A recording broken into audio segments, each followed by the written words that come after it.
Hey guys, it's Ben the Coin Geek at Old Pueblo Coin, and today I have a video with just one coin in it, but something that's going to be really fun to look at, something that most of you have not seen or held or heard from. How's that sound? This is an 1883 proof trade dollar. The trade dollar is a tricky little wicket. You know, you get into this guy here, and you've got a series of coins that was produced from 1873 to 1878. For circulation, designed for circulation overseas, but of course designed, but also circulated on the stateside.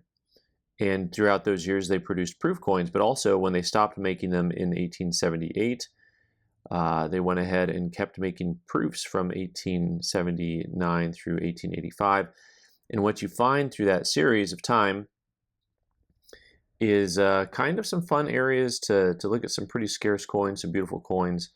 And when you get down to the back half of it, those last two dates, that 1884 and 1885, 1884 they only made 10, 1885 they only made 5. So good on you, mate, if you can collect those. Congratulations. This coin they made 979 pieces of, and a very interesting coin because this is not graded cameo, although I will say from a distance it certainly has some of those attributes, and trust me, I've thought about sending it in again. I say again, not that I sent it in the first time. I purchased it this way. Interesting coin. You see those scratches are on the plastic and not the coin right there that's in the middle of your screen. Slightly heavier than a Morgan and Peace, the Morgan and Peace dollar at 420 grains. Those net out to 77% of an ounce. These net out to 78% of an ounce. And these were unique because they're designed for circulation overseas, and also they're one of the only coins that was actually repealed as far as its legal tender status. In fact, there are records of coin dealers offering 90 cents each for them back in the day. And I'm sure there's coin dealers that would still offer 90 cents each for them if you gave them the opportunity to. This one is kind of fun because this is a Proof 64 with a CAC sticker, and the fun thing about it is the CAC sticker. Now, for those of you who don't know, if you get the yellow bean, they give you this little thing, but this is a green bean with the little thing. So early on, they were giving these little cards out whenever they put a sticker on, and now they only put the little card out for when they put the yellow sticker on, the yellow bean instead of the green bean. So this is a coin that has a real nice look to it. Collectors for these, like collectors for lots of different types of proof coins, will pay extra for a coin that has more of a cameo appearance to it. This coin had a mintage of 979 pieces, but amazingly, there are over 1,000, over 1,100 of these certified. So it's pretty fascinating how that works out. So that's where people complain about pop reports and people resubmitting coins over and over again. I have, just by way of comparison, a circulated example of the same coin, and the details on these coins are going to be pretty much the same.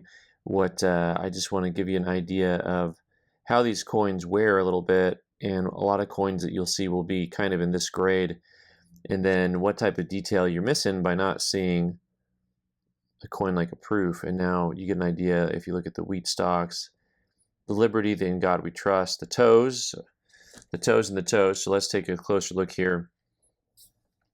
I find the fascinating the design on this to be really different than some of the other designs, in that, you know, the Liberty here draped on almost like on a handkerchief here on a bandana, and that one to me is pretty interesting because I'm not sure why it's just down and aside.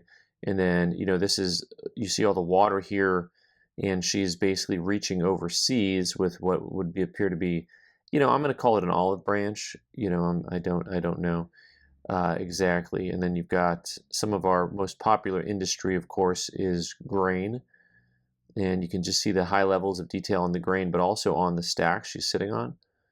Really bold In God We Trust, and you've got everything from fingers to toenails. Lots of beautiful drape work on the outfit there, on the drip, looking good, and just an amazing amount of detail on these coins in proof condition. Once again, this one does have quite a bit of cameo appearance, and then you'll see just a very large amount of detail in the ribbon the pluribus unum and into the eagle itself. Look at all the feather work on that. So beautifully, beautifully engraved, lovely, lovely coins. Designed by our good friend William, don't call me Bill Barber, the Barber coinage that you may be familiar with. Just an absolute master designer and engraver, and a beautiful, beautiful piece. So, a lot of the proof coins you can find for somewhere in that 1,500 to 2,500 range.